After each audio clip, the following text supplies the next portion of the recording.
नमस्कार दोस्तों, मेरा नाम डॉक्टर विकास जैन है। I am a urologist, robotic and kidney transplant surgeon, presently working at Madhuban kidney care Pitampura and Manipal hospital Dwarka. आदमियों की हेल्थ क्यों ज़्यादा इम्पोर्टेंट है, इसके बारे में हम लोग आज कुछ बातें करेंगे। ये जो मेरा वीडियो है बिल्कुल भी जेंडर बायस नहीं है, but there are few things which you should understand. आप चाहे आदमी हैं चाहे औरत हैं, आपके लिए बहुत ज़रूरी है कि मेंस हेल्थ क्यों इम्पोर्टेंट है। नंबर वन, इसका कारण यह है कि स्टडीज़ में ऐसा देखा गया है, and I would like to quote a study from Harvard medical school which says that the average life span of a woman is 5 to 7 years more than a man.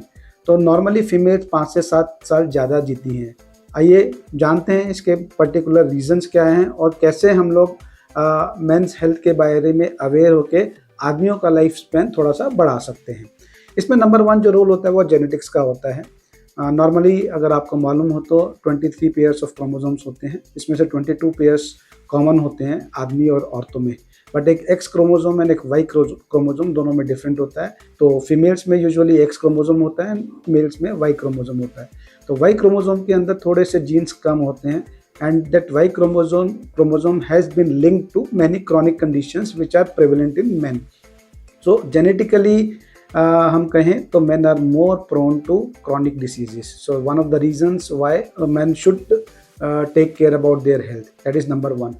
Number two, अगर हम बात करें तो hormones का भी इसमें बहुत major play होता है। हार्मोन जो मेल्स में होता है वो टेस्टोस्टेरोन होता है। अगेन टेस्टोस्टेरोन पेशेंट्स के साथ ऐसा देखा गया है मेल्स पेशेंट में कि उनको हार्ट की प्रॉब्लम्स नॉर्मली फीमेल से ज़्यादा होती हैं। The oestrogen which is female hormone has got a protective effect on the heart, while males में ऐसा नहीं होता है। तो they are more prone to heart attacks and everything. और आपने देखा भी होगा कि अगेन मैं कहूँगा कि जेंडर बायस की बात नहीं कर रहा हूँ, but most of the risky jobs like अगर हम ड्राइवर्स की भी बात करें तो वो मेल्स ज़्यादा होते हैं। So when you are on the driver seat and most of the heavy vehicles and driving is being done by males, धीरे धीरे फीमेल्स भी उसमें आ रही हैं। तो जहाँ ड्राइविंग होगी वहाँ पे एक्सीडेंट्स प्रॉब्लम्स ज़्यादा बढ़ेंगी, तो एक्सीडेंट्स की वजह से सो इन फ्यू कारणों की वजह से मैन का लाइफ स्पैन थोड़ा सा छोटा माना गया है और देखा गया है।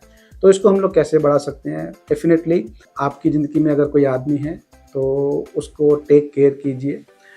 We usually advise that man should start taking care of themselves after 40 years, and 40 years के बाद हम लोग कहते हैं कि आप प्रिवेंटिव हेल्थ चेकअप्स करवाइए, जो एनुअली बहुत से हॉस्पिटल्स में अवेलेबल हैं।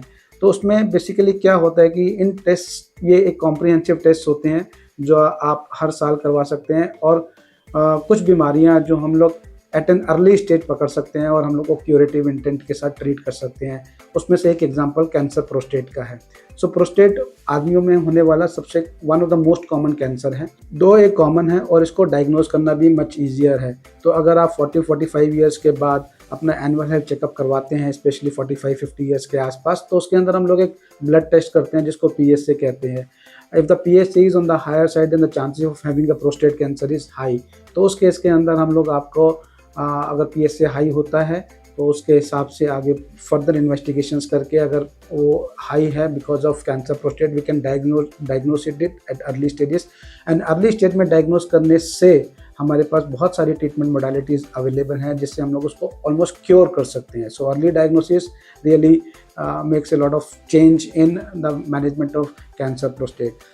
इसके अलावा एक और मैं चीज़ कहूँगा कि मेंटल हेल्थ। तो हम लोग हमेशा फिजिकल हेल्थ के बारे में बात करते हैं, बट एक mental health is always plays a major role in overall health of a person.